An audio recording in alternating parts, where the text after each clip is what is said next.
সঠিক নিয়মে কিভাবে এনআইডি কার্ড ছাড়া জন্ম নিবন্ধন দিয়ে আপনি একটা স্টুডেন্ট বিকাশ অ্যাকাউন্ট খুলতে পারবেন, সেই প্রসেসটাই আজকের এই ভিডিওতে দেখাবো। তো ভিডিওটা না টেনে সম্পূর্ণ ভিডিওটি মনোযোগ সহকারে দেখতে থাকুন। আর পরিশেষে একটা কথাই বলবো, আপনি যদি আমার চ্যানেলে নতুন হয়ে থাকেন তাহলে চ্যানেলটি অবশ্যই সাবস্ক্রাইব করে পাশের বেল বাটনটি অল করে দিবেন, যাতে পরবর্তী ভিডিও আপলোড হওয়ার সাথে সাথেই আপনার কাছে নোটিফিকেশন চলে যায়। তো কথা না বাড়িয়ে চলুন ভিডিওটা শুরু করা যাক। তো জন্ম নিবন্ধন দিয়ে আপনার স্টুডেন্ট বিকাশ অ্যাকাউন্ট খোলার জন্য আপনি বিকাশ অ্যাপসে চলে যাবেন। বিকাশ অ্যাপসে আসার পর আপনারা একটু নিচে স্ক্রল করবেন। একটু নিচে স্ক্রল করার পর আপনারা এখান থেকে দেখতে পারবেন স্টুডেন্ট অ্যাকাউন্ট। 14 থেকে 18 বছর বয়সীদের জন্য বিকাশ অ্যাকাউন্ট জন্ম নিবন্ধন দিয়ে খুলতে পারবেন। তো সেই জন্য আপনারা এখানে বিস্তারিততে ক্লিক করবেন। বিস্তারিত অপশনে ক্লিক করার পর আপনারা যদি একটু নিচে স্ক্রল ডাউন করেন তাহলে দেখতে পারবেন শর্তগুলা। তো আমি আপনাদেরকে পড়ে শোনাবো কী কী শর্ত। তো একটু নিচে স্ক্রল করেন, দেখেন এখানে তাদের কিছু 5টা শর্ত দেওয়া আছে, আপনাকে এই শর্তগুলা মানতে হবে। অবশ্যই এই শর্তগুলা মানতে হবে। তো কী কী শর্ত? ফার্স্ট অফ অল দেখেন, 1 নম্বর শর্ত, জন্ম সনদের ছবি স্পষ্ট হতে হবে। 2 নম্বর শর্ত, জন্ম সনদের ছবি থেকে নাম, জন্ম তারিখ এবং জন্ম সনদ নাম্বার সংগ্রহ করবে, তা বিকাশ অ্যাপে ভালোভাবে মিলিয়ে নিতে হবে। প্রয়োজনে জন্ম সনদ অনুযায়ী পরিবর্তন করতে হবে। নাম্বার 3, অভিভাবক হিসাবে মা অথবা বাবা যাকে বেছে নেওয়া হবে তার নাম জন্ম সনদের সাথে মিলিয়ে নিতে হবে। প্রয়োজনে জন্ম সনদ অনুযায়ী পরিবর্তন করতে হবে।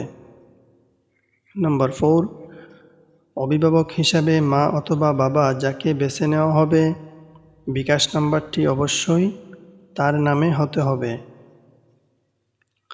নাম্বার 5, নিজের চেহারার ছবি পর্যাপ্ত আলোর সামনে দাঁড়িয়ে এবং মানানসই ও শালীন পোশাক পরিহিত অবস্থায় তুলতে হবে। তো এই বিষয়গুলো আপনাকে অবশ্যই মানতে হবে। দেখেন উপরে লিখেই দিছে, বিকাশ স্টুডেন্ট অ্যাকাউন্ট খোলার সময় যে 5টি বিষয় অবশ্যই খেয়াল রাখতে হবে। আমি এইমাত্র আপনাদেরকে পড়ে শোনাইলাম। তো তারপর আপনারা একটু নিচে স্ক্রল ডাউন করেন।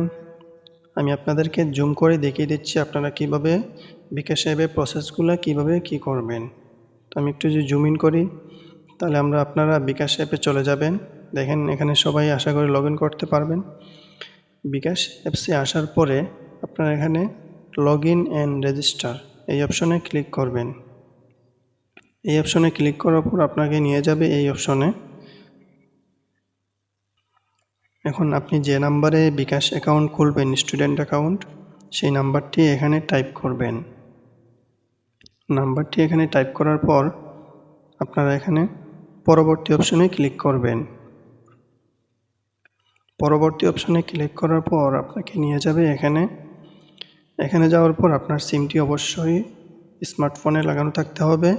ওটিপি আপনি হাত দিয়ে বসাতে পারবেন না, আপনার ওটিপি অটোমেটিক এখানে বসে যাবে। এখানে একটি অ্যালাউ চিহ্ন আসবে, আপনি এখান থেকে অ্যালাউ করে দিবেন। পরবর্তীতে আপনি এখানে দেখেন জন্ম সনদ, উপরে আছে জাতীয় পরিচয়পত্র, আপনি জন্ম সনদে ক্লিক করবেন। 14 থেকে 18 বছর বয়সীদের জন্য আপনি এই অপশনে ক্লিক করবেন। এই অপশনে ক্লিক করার পর আপনাকে নিয়ে যাবে আরেকটি স্টেপে। সেই স্টেপটা কি আপনারা একটু লক্ষ্য করুন। এখানে দেখেন উপরে লেখা আছে জন্ম সনদের ছবি তুলুন। আপনি জন্ম সনদ সোজা করে সুন্দর করে রাখবেন এবং আপনি জন্ম সনদের ছবিটি স্পষ্টভাবে তুলবেন। ছবিটি স্পষ্টভাবে তোলার পর যদি সুন্দর না হয় তাহলে এখানে দেখেন আবার তুলুন, এই অপশনে ক্লিক করবেন। ক্লিক করে আবার তুলবেন। যদি দেখেন ক্লিয়ারলি হয়ে গেছে তাহলে আপনি এখানে সাবমিট অপশনে ক্লিক করুন। সাবমিট অপশনে ক্লিক করার পর আপনাকে নিয়ে যাবে এই অপশনে। এই অপশনে আসার পর আপনার এখানে সব কিছু মিলিয়ে নেবেন জন্ম সনদের সাথে। আপনার নামটি ইংরেজিতে ঠিক আছে কিনা দেখে নেবেন। তারপরে আপনার জন্ম তারিখটি ঠিক আছে কিনা দেখে নেবেন। আপনার 17 ডিজিটের জন্ম সনদ নাম্বারটি ঠিক আছে কিনা এখান থেকে মিলিয়ে নেবেন। সব কিছু ঠিকঠাক থাকলে আপনি এখানে পরবর্তী অপশনে ক্লিক করুন। পরবর্তী অপশনে ক্লিক করার পর আপনাকে এই অপশনে নিয়ে আসবে 7 নাম্বার স্টেপে। তো এই স্টেপে আসার পর আপনাদের আরও 4টি স্টেপ ফিল আপ করতে হবে। দেখেন এখানে আপনারা আরও কিছু তথ্য দিন। এখানে আপনি লিঙ্গে পুরুষ নাকি মহিলা সেটি সিলেক্ট করবেন। এই অপশনে ক্লিক করে আপনারা এখান থেকে পুরুষ মহিলা সিলেক্ট করে নেবেন। দেন আয়ের উৎস, আপনি যেহেতু স্টুডেন্ট অ্যাকাউন্ট খুলতেছেন তো সেই জন্য অভিভাবকের উপর নির্ভরশীল, এখান থেকে এই অপশনটি সিলেক্ট করুন। মাসিক আয়, আনুমানিক মাসিক আয়টি আপনি 5,000 টাকার নিম্নে এই অপশন থেকে সিলেক্ট করুন। আপনি যেহেতু স্টুডেন্ট অ্যাকাউন্ট খুলতেছেন তো সেজন্য পেশা শিক্ষার্থী, আপনি এই অপশন থেকে শিক্ষার্থী অপশনটি সিলেক্ট করুন। দেন আপনাকে 8 নাম্বার স্টেপে নিয়ে যাবে। 7 নাম্বার স্টেপ শেষ হওয়ার পর আপনাদেরকে নিয়ে আসবে 8 নাম্বার স্টেপে। তো এখানে আসার পর আপনারা লক্ষ্য করুন, দেখতে পারবেন মা অথবা বাবার সচল বিকাশ অ্যাকাউন্টের নাম্বার দিন। তো এখন কিভাবে কি করবেন আসেন আপনাদেরকে বোঝাই।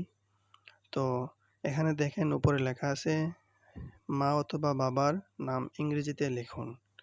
মা অথবা বাবার যার নামই দিবেন, ধরেন আপনি আপনার বাবার নাম দিলেন, আপনার বাবার এনআইডি কার্ড অনুযায়ী এখানে আপনার বাবার নামটি দিবেন, ঠিক আছে?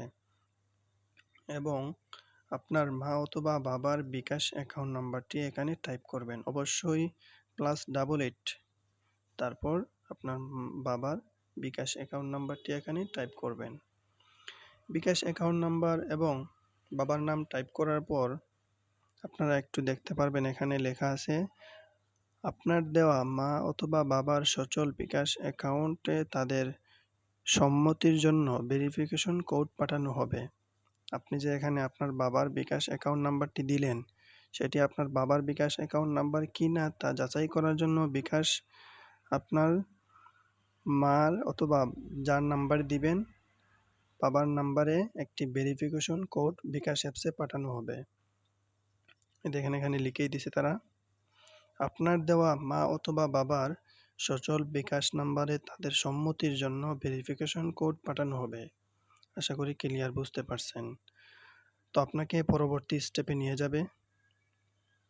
পরবর্তী স্টেপটা কি আপনারা একটু লক্ষ্য করুন। পরবর্তীতে আপনার ছবি চাইবে। আপনি এখান থেকে পর্যাপ্ত আলোর সামনে যাবেন। আলোর সামনে যাওয়ার পর আপনারা এখান থেকে ছবি তুলুন এই অপশনে ক্লিক করুন। এই অপশনে ক্লিক করার পর আপনাদেরকে 10 নাম্বার স্টেপে নিয়ে যাবে। যদি পর্যাপ্ত আলোর সামনে যান, সঠিকভাবে ছবি ফুলফিল হওয়ার পর আপনারা এখান থেকে দেখবেন আপনার তথ্য সাবমিট করা হয়েছে। একটু নিচে দেখেন আগামী 24 ঘন্টার মধ্যে আপনার মা অথবা বাবার সচল বিকাশ নাম্বারে পাঠানো ভেরিফিকেশন কোড প্রদান করা হবে। প্রদান করার পর আপনার ভেরিফিকেশন বিকাশ স্টুডেন্ট অ্যাকাউন্ট রেজিস্ট্রেশন সম্পন্ন করতে হবে আপনাকে। তো তারপর আপনাকে নিয়ে যাবে 11 নম্বর স্টেপে। তো সেই স্টেপে আসার পর আপনারা আপনাদের সেই ভেরিফিকেশন কোডটা এখানে দিয়ে দিবেন। একটু নিচে লক্ষ্য করুন আপনি যে আপনার বাবার বিকাশ অ্যাকাউন্ট নাম্বার দিছিলেন সেই বিকাশ অ্যাকাউন্টে ভেরিফিকেশন কোড এই নাম্বারে পাঠানো হয়েছে এখানে লেখা আছে।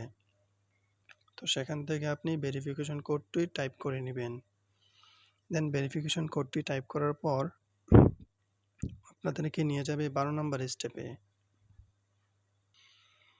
12 নম্বর স্টেপে আসার পর আপনারা এখান থেকে 5 সংখ্যার নতুন পিন সেট করে নেবেন। অবশ্যই 5 সংখ্যার নতুন পিন সেট করে নেবেন। 1 2 3 5 এরকম কোনো পিন দিবেন না। অবশ্যই কঠিন পিন আপনার মনে রাখতে পারবেন সেই অনুযায়ী আপনি একটি 5 সংখ্যার পিন সেট করুন।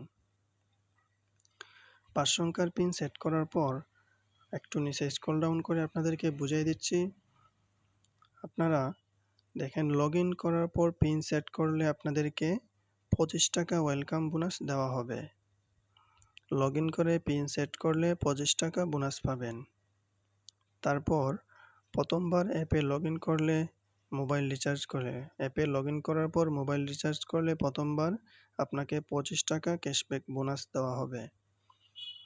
তারপর দেখেন প্রথম মাসে 40 টাকা ক্যাশব্যাক কি ধাপে আপনাকে দেওয়া হবে। 50 টাকা বা তার বেশি মোবাইল রিচার্জ করলে 15 টাকা ক্যাশব্যাক পাবেন। 100 টাকা বা তার বেশি পেমেন্ট করলে 10 টাকা ক্যাশব্যাক পাবেন। 100 টাকা বা তার বেশি সেন্ড মানি করলে 15 টাকা ক্যাশব্যাক পাবেন। এটা প্রথম মাসেরটা গেল। দ্বিতীয় মাসে দেখেন 40 টাকা ক্যাশব্যাক পাবেন।